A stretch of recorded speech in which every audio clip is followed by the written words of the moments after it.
Hey there, everyone. Thanks for joining our webinar today. This is one of our knowledge transfer series webinars. So today we're going to be going over like a specific topic as opposed to our office hours webinars where we hold them and there's essentially an open forum allowing you and your fellow customers to come and ask questions and then benefit from hearing the answers to each other's questions. So today is, again, like I mentioned, a knowledge transfer webinar. And before I get started, I will take a little time to allow everyone to arrive. I'm going to talk about a little bit of housekeeping. So I'll share my screen and then we can continue.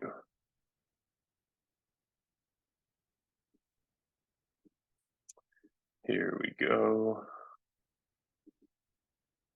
All right, so hopefully you're seeing my screen now. I'm actually going to switch away from the console over to our website. So I do this at the beginning of every one of our webinars, but I want to take an opportunity to point to our resources section on ConnectSx.com. This is just a great resource for you to learn more, get your questions answered, also ask for support. Everything here is a one-stop shop. So, if you're feeling a little lost, if you feel like you want to know more, or if you need help, come check out our website and go to the resources section. Here you can watch videos, you can access our knowledge base, which is an ever expanding body of articles that we're writing about the console, or not just the console, both aspects of the system and how it works.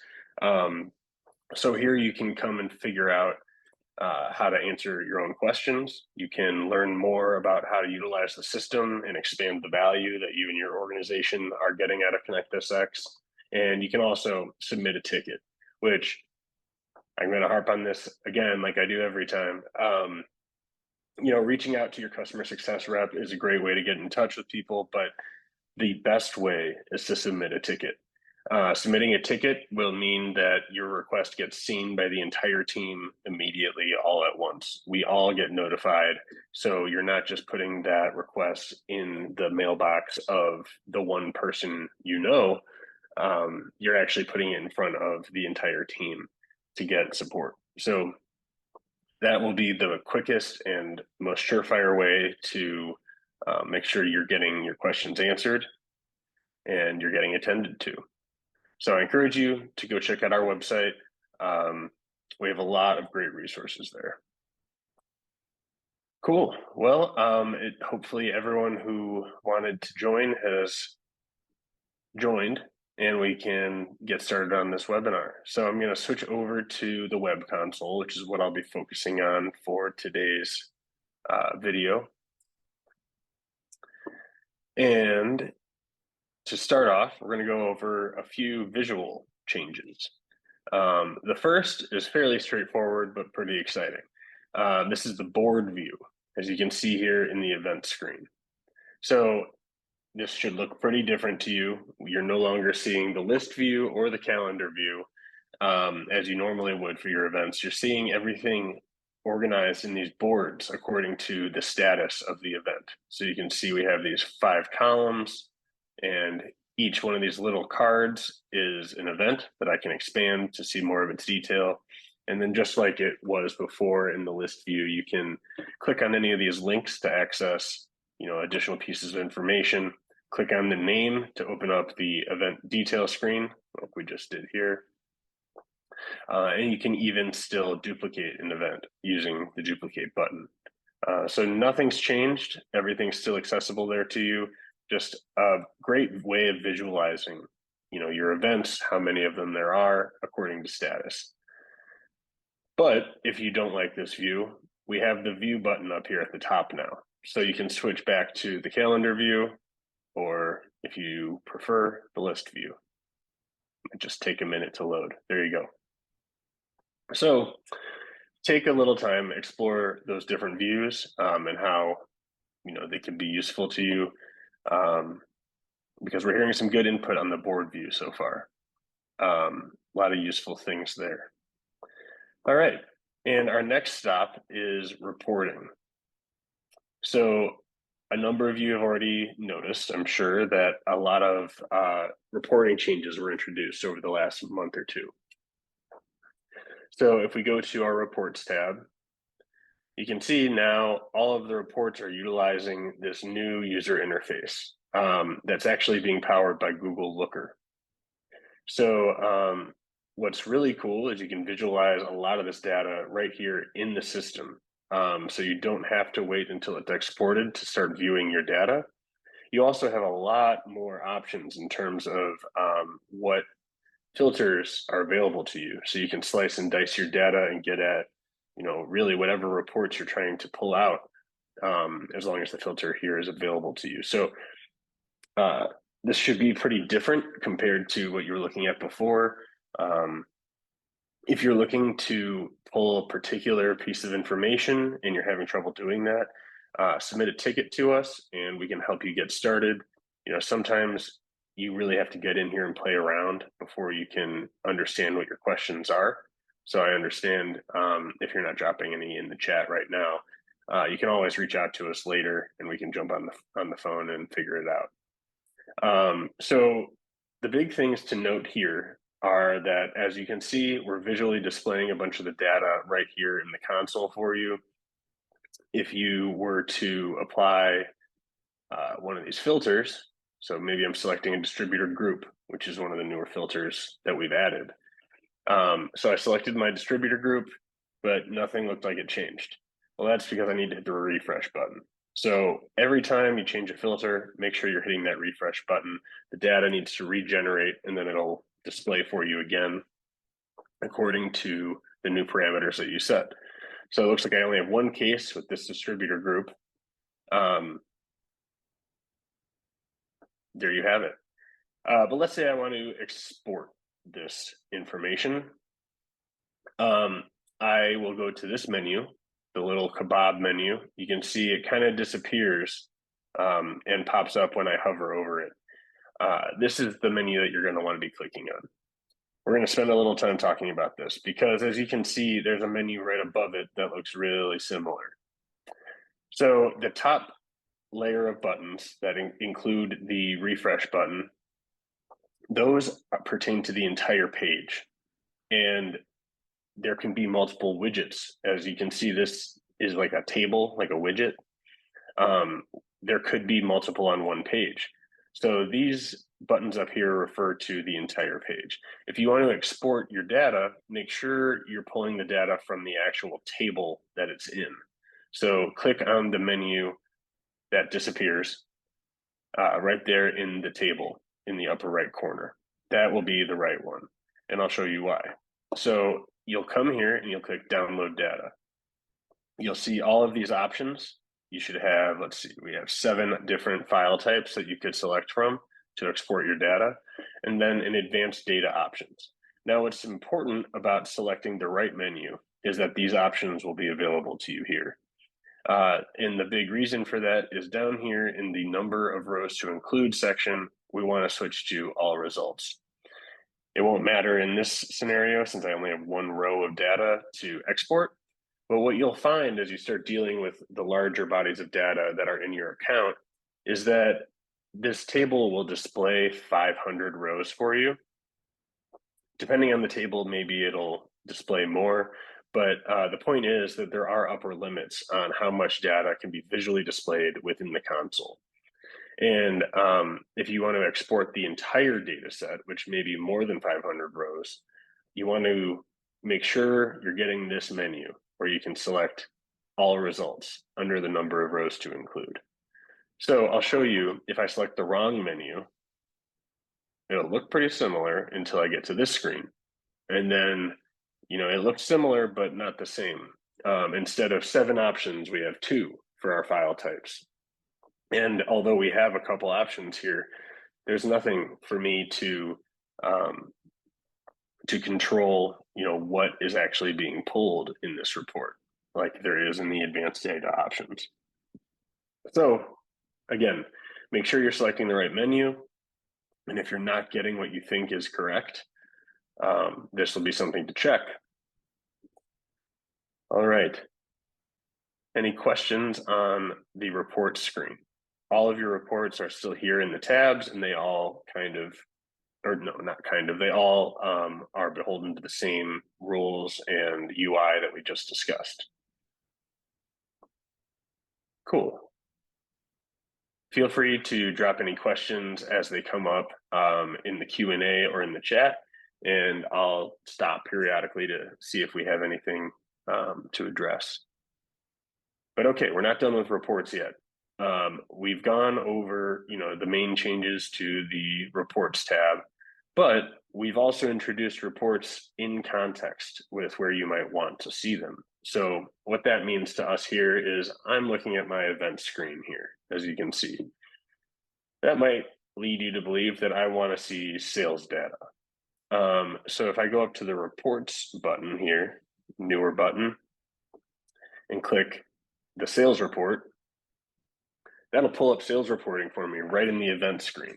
So you can see the UI is already loading from the Looker Studio like we saw over on the reports tab. But here's what is exciting. You have all of these widgets, essentially a sales data dashboard. All of these widgets slicing and dicing your data for you. Yeah, there is a ton to digest. If you were to come dig through this, you'll start to see your data appearing here, and you can start to really frame in what all of this means for you and your organization. So come in here, check out the reports tab on the event screen. All the way at the bottom, we also have the total sales data table. So you can come here to pull your sales data as well. And just as I was mentioning on the other screen, you can see here is the menu to export the data for this table. And it gives you a better idea here of how there can be different widgets on the page. We still have that top menu up here with the refresh button, but as you can see, each table, each widget has its own kebab menu to pull its own data. So again, make sure you're pulling the right data from the right table. And then just like the other screen, you can filter. Let's find a good way to show this. You can filter your data. I'll pull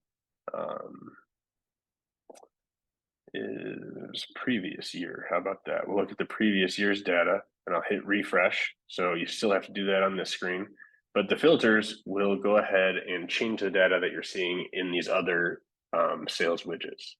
So, as it loads, you can see all of this data changed. So you can really do a lot of powerful things in here. Just make sure you're hitting the refresh button, and then make sure that you know which menu you're selecting when you're exporting your data. Otherwise, have at it. There's a ton here. And once you figure out, what tools are most useful to you, I think there's a lot of value that you can drive for your business using these new reporting functions. Sweet. So moving on, let's head over to, again, the event screen. Let's see, I'm there, so I need to switch back to views. I'll go to the board view. There we go. All right, so first things first, if I'm going to go into the event detail, what I want to show you here is a new messaging function.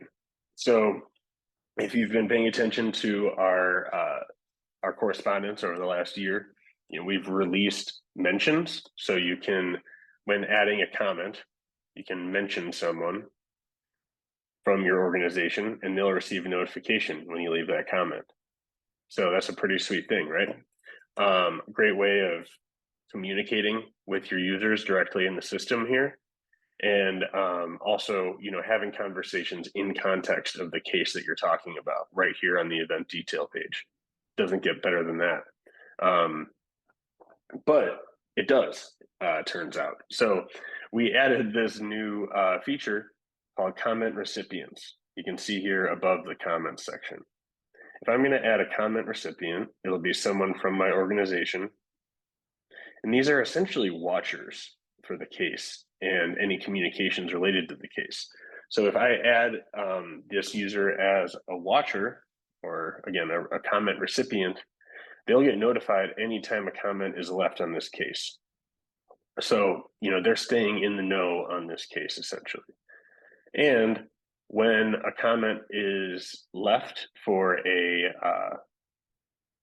case that you are watching or that you're listed as a watcher on, they'll show up here in the messaging widget. So a lot of new things here. The first being that you can set watchers and they'll get notified whenever there's a comment. The next thing is when you are watching something and there's a new comment added. So let's do that. Let's add ourselves.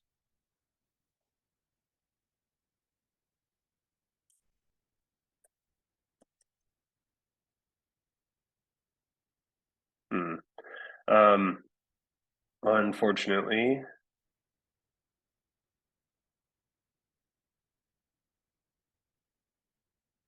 yeah. So we'll try one more thing, see if I can get it to come up.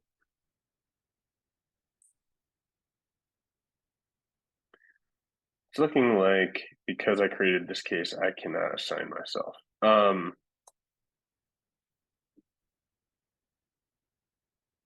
Oh, I'm an admin. I'm already receiving all of these comment notifications.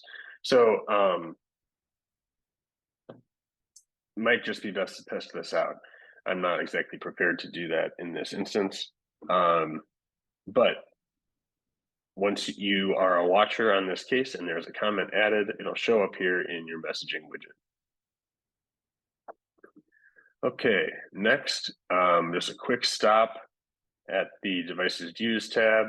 We wanted to show that if you update a price, even if I'm the admin updating a price, I hit save, you have a price edited by user flag that gets now gets added both to the event and then to the individual item that was added. So this is helpful if you're going back to a case, if you're having to look back into the detail to understand something that happened. This is a good way of calling it out to you that something not normal happened with the pricing here. So there was an authorized change of one sort or another, and hopefully, if there was one, people are leaving comments like we just looked at. But if you come here, you at least then can see that the price has been edited. All right. And our next feature is also on the event screen. And that would be the ability, let me just find a good one here. Nope, not that one. Here we go. So I'm looking at a case here. No inventory has been marked yet.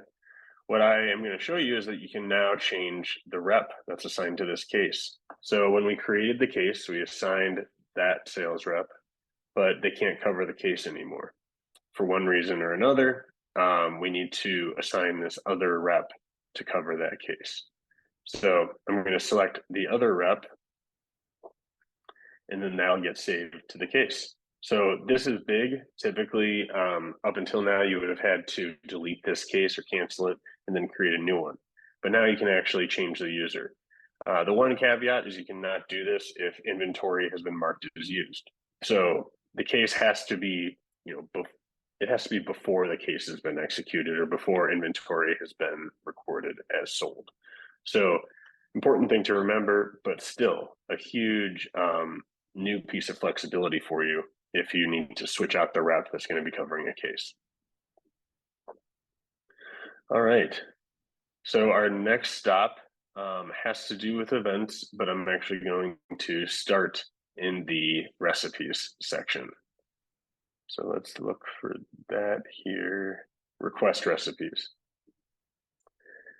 So hopefully you are familiar with request recipes from the past. What I'm showing you here is an evolution of the request recipes. So request recipes have been reinvented. They are now going to be called preference cards, as you can see at the top of the menu here. They still are located under the request recipes section under movements, but you can see we also have a preference card section under the directory that's also highlighted. So there's two ways to navigate to this right now. In time, the recipes section will be going away in favor of the preference card section. But by then, hopefully, you are aware of what preference cards are and you can find them easily in the menu. So let's go through what's new. Preference cards are an evolution of the request recipe, which, if you recall, the request recipe was built as a template for you to use when you were requesting inventory over and over and over again, the same configuration, no matter what. You can create a template or a recipe and then just select that recipe when you're doing your inventory request. And then it'll automatically select those items, save you a bunch of time, make it a lot easier. And that still exists, so do not worry. But we've added some new functionality. So let's walk through one. I'm going to create a new preference card. So I'll just call this Brendan's preference card, but you can name it whatever you want. Remember, these are preferences, so they kind of are custom in nature.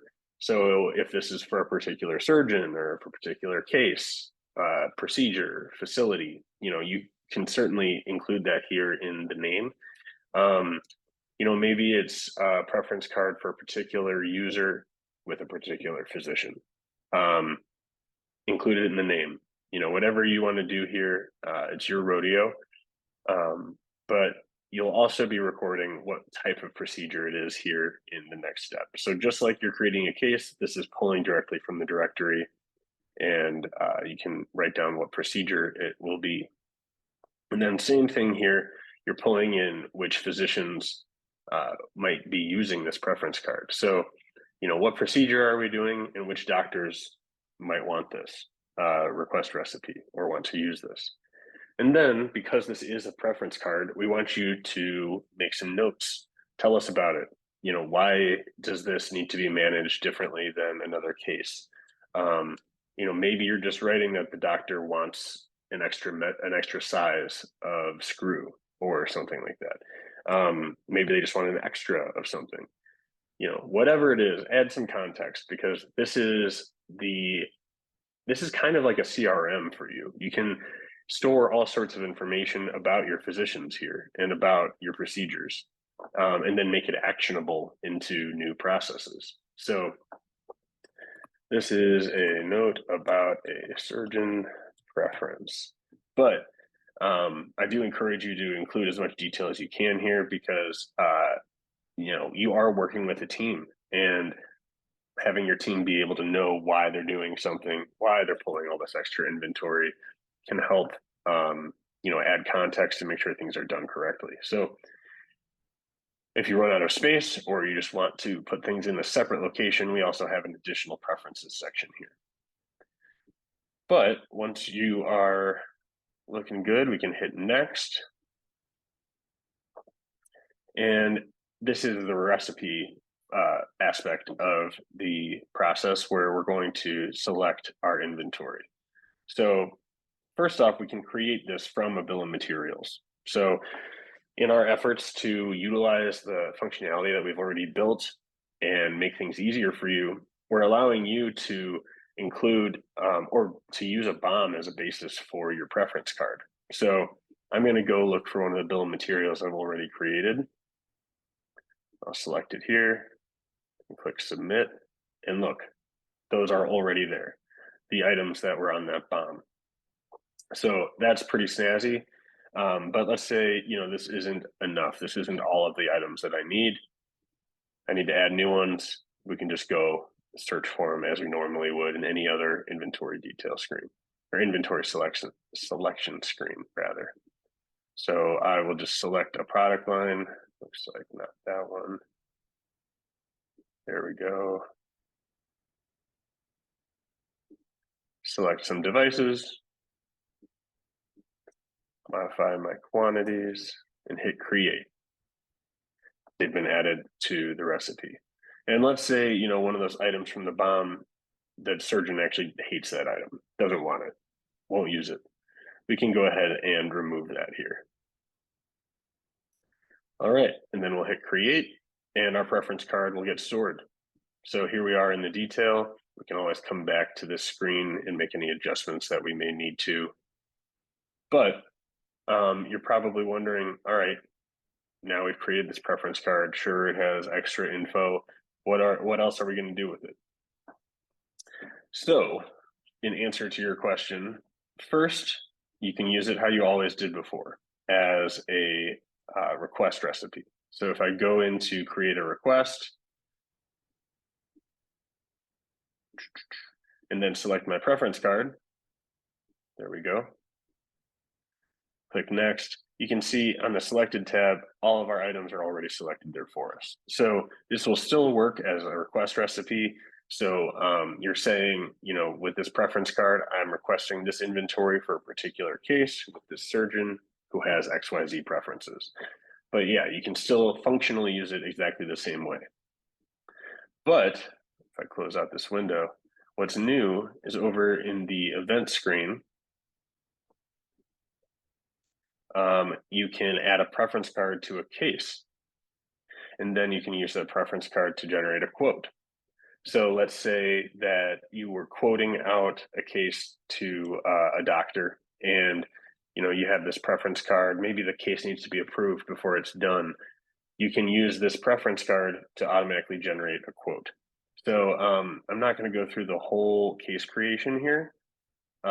Instead, what I'm going to do, actually, I'll go ahead and do it real quick because I want to show you where you can enter this. So I'll just select what is required. Total shoulder. And in order to use a preference card, it's worth noting you do have to select the procedure and physician that are assigned to it. Otherwise, it won't be available to you. Okay, here on this next screen, you can select a preference card. There we go. I selected the preference card that we created in the last step and hit create.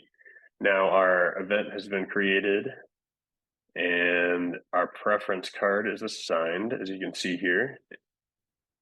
And then if I go to quote, we already have a quote generated there for us right off of the preference card. I'm free to edit the quote as I need to. If I need to remove items or add items, close that window.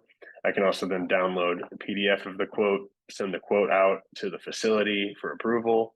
And then, eventually I can actually convert this quote into recorded sales by clicking on the filter for only show quoted devices.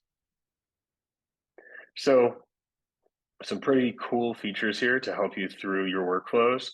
I hope you find value in this preference card. And if you have any questions, reach out to us and let us know. Or just drop them in the chat right here and we'll answer them as we can. I'm not seeing any comments or questions so far, so we're going to keep moving along, but definitely drop them in there if anything comes up. All right. So going along with the request theme, if I go to an inventory request and find a created request that has not yet been fulfilled, I'm going to look for a different request. Let's try this one. There we go. We got 2 items here. They're both in stock, although one is low stock. Pretty helpful little indicators there. Those are fairly new. But let's say I need to fulfill this inventory request. I'm going to go into the fulfillment section, click select inventory, select my custodian. So in this instance, I'm just going to fulfill from the organization. Now, what am I showing you here? You'll notice this new auto select items button. We've heard for a long time that it would be pretty sweet if we did some work to help you fulfilling your inventory requests. Well, now we do, even more help. If you click this auto select items button, the system will go through your inventory and automatically select what needs to be fulfilled for you. So, wow. That saves you all the searching, the selection, having to decide one thing or the other. We do it all for you. So if I hit continue, those are automatically selected, and it jumped me to the selected tab. So that is the easiest way to fulfill an inventory request. It does it for you in a snap. And then you can come take a look at which lots were selected, so you can go make sure you're picking the right inventory items from the warehouse to ship out. So again, this is important to recognize that if you want to select specific lots, you still should do the selection yourself manually. Excuse me. But if you don't care what lot gets selected, let the computer do the work, and then just go off of what it gives you. All right. So pretty new automated feature there. And we have a few new directory features to go over before we're done here. The first one is if we go to facilities under, I believe, billing information. Yep. Now you can track the facility contract renewal date. So, if this is going to only be good for a year, maybe I set a contract renewal date for, a year from now. So we'll say 2025. And the system will then notify me as, we're approaching the contract renewal date. So helpful way of keeping track of, what pricing needs to be reviewed or potentially updated right here in the system. Also, similar to our board view that we looked at earlier, we have a card view here on the physician screen. So a way of being able to visualize and see some more of the physician data as you're looking through. And if you don't like this view, you can always switch back to the list view up here at the top. All right. Next, also on the facilities page, I want to show you some of these additional settings that we've included here. So, we've already talked about international, where you can designate a facility as international, sending PO reminders. But if we go down into the billing information, we have a few other settings here. So first is oh, nope, not in that section.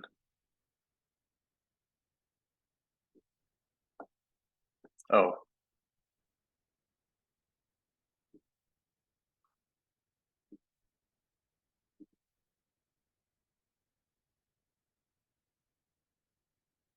let's see, that's the PO reminders.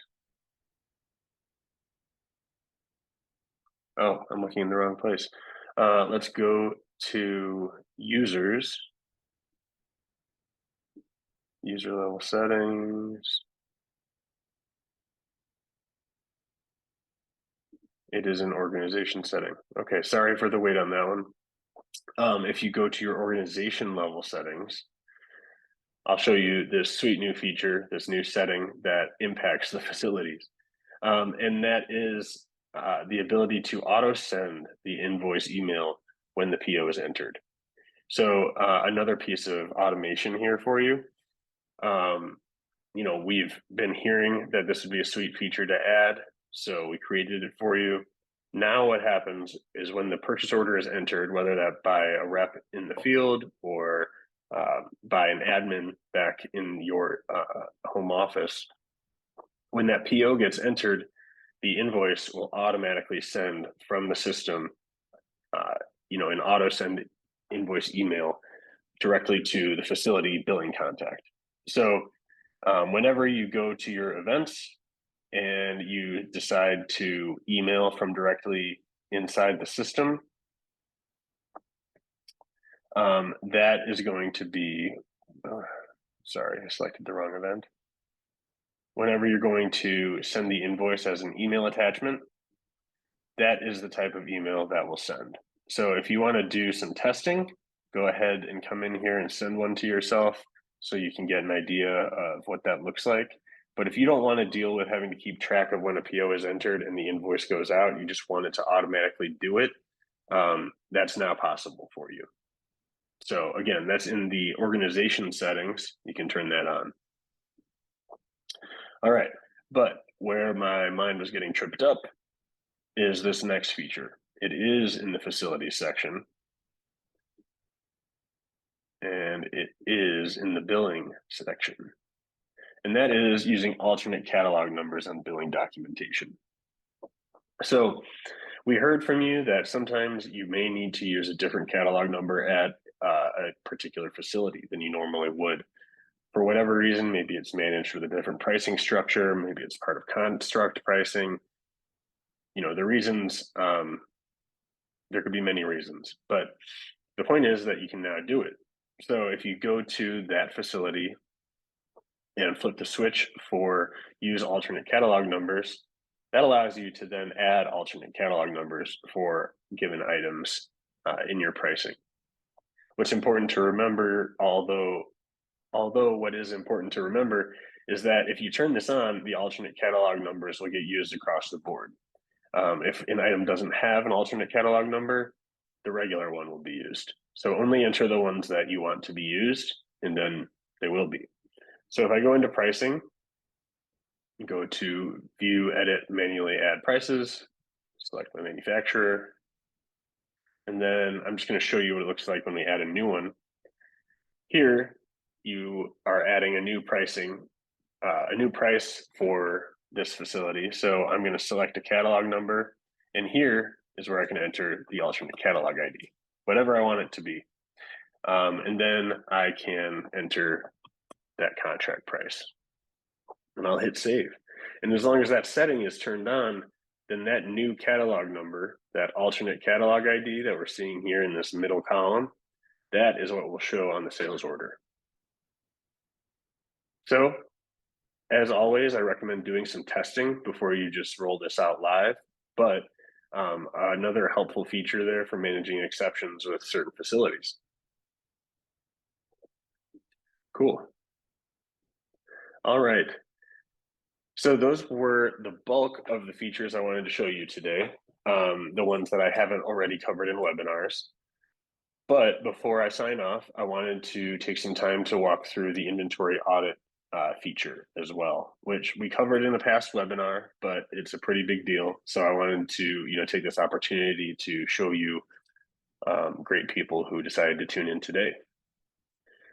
But before I do that, this is typically around the time that, we break for questions. So I'll just take a few minutes here. If anyone has any questions, please drop them in the chat or the Q&A, and I can address them right now before we get on to this next feature. I want to make sure that we take any time possible to answer questions that arose during the call. But all right, I'm not hearing anything. As we move forward, if something comes up, as always, drop us a line and I'll do my best to notice and get those answered for you. But all right, we're talking about inventory audits. So what this feature does, it allows you to request an inventory audit from a user in the field. And then it allows them to go perform that audit and return the results to you directly within the ConnectSx system. So to create a new audit, go to the audit section under inventory and click new audit. Who are we going to assign the audit to? So select from your user list here. Select which manufacturer's inventory you want this audit to pertain to. So I'm going to do ours, since we are Acme Corp in this instance. And then you have a few different types of audits you can select. So you can request them to do a container or device count by catalog number audit. So as you can see here, you use this option to assign the counting of specific catalog numbers. So this will ask them to count catalog number by catalog number, regardless of whether the inventory is in a container or loose. It's just how many do you have of that item.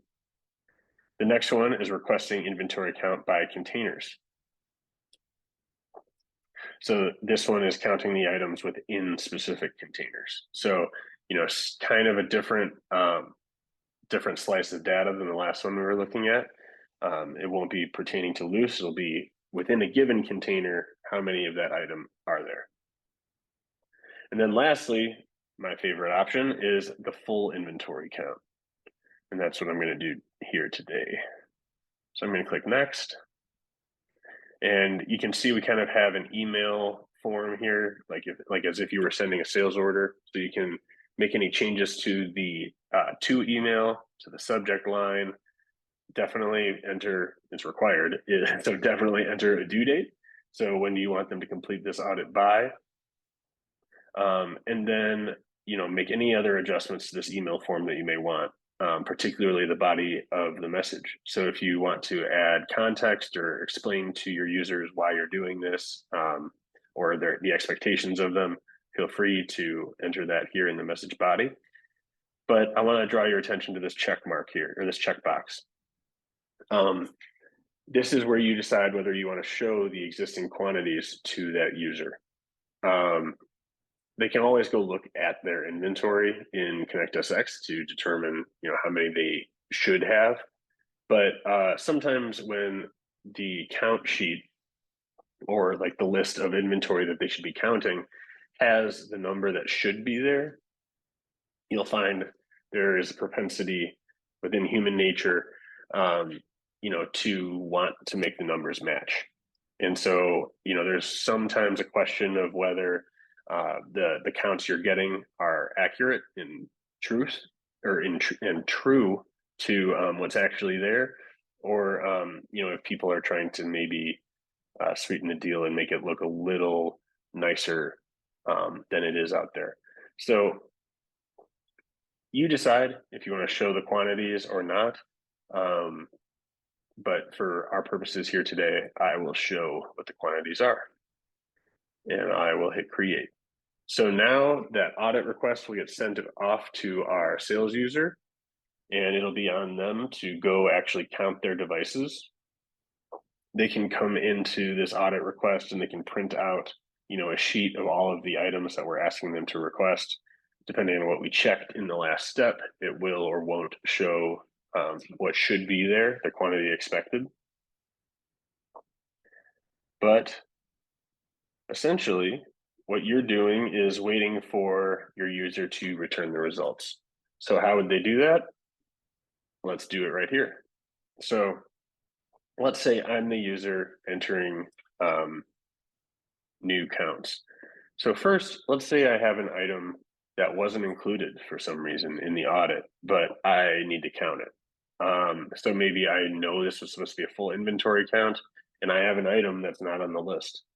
It's weird, right? They should probably know about it. So I'm going to add an item here by item number. So if your user wants to, they can add an item that wasn't originally included, and that'll get saved to the list, and then they can count it and include it in the report. Otherwise, when they have counted an item, they can come in and click this plus button. If they have a particular lot, so you have this group ID field where you could enter lot and then quantity by lot. Click the green button to enter it, or maybe this was just batch 1 and I counted it on 10/21/23 and I need to return and count the rest. I don't know. You can use this batch field for whatever you need to. I think lot is what makes the most sense. Maybe it's expiration date. However you want your users to count their inventory. But they can start entering those counts there. Looks like, oh, I'm already 1 over versus what it says I should have. So we're going to have some discrepancies. And then just keep moving through here. You don't even need a batch code if there isn't one. Let's say I just have 10 of that item, I can enter that. And then let's say there's none of an item.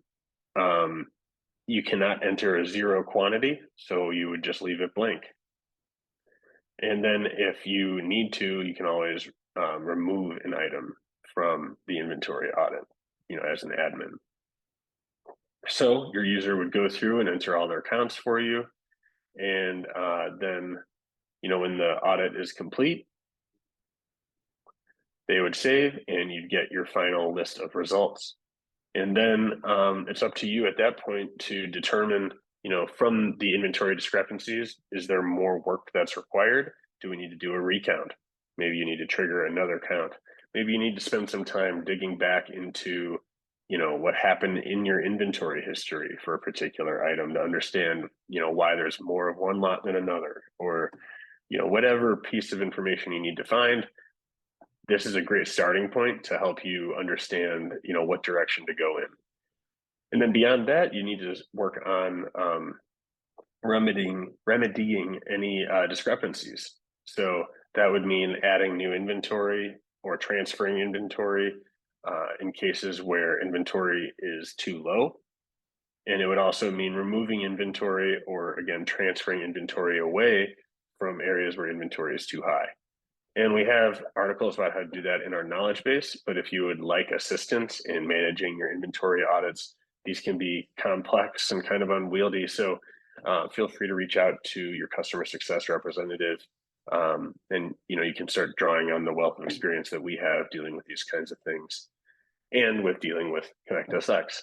So that is kind of a crash course in using the inventory audit feature, as well as a lot of the other features that are brand new to the system. So, all right, last time I'll ask, are there any questions or comments, anything that you guys want to see before we sign off the call today?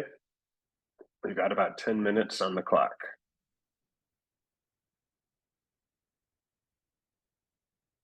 All right, I'll just wait a minute.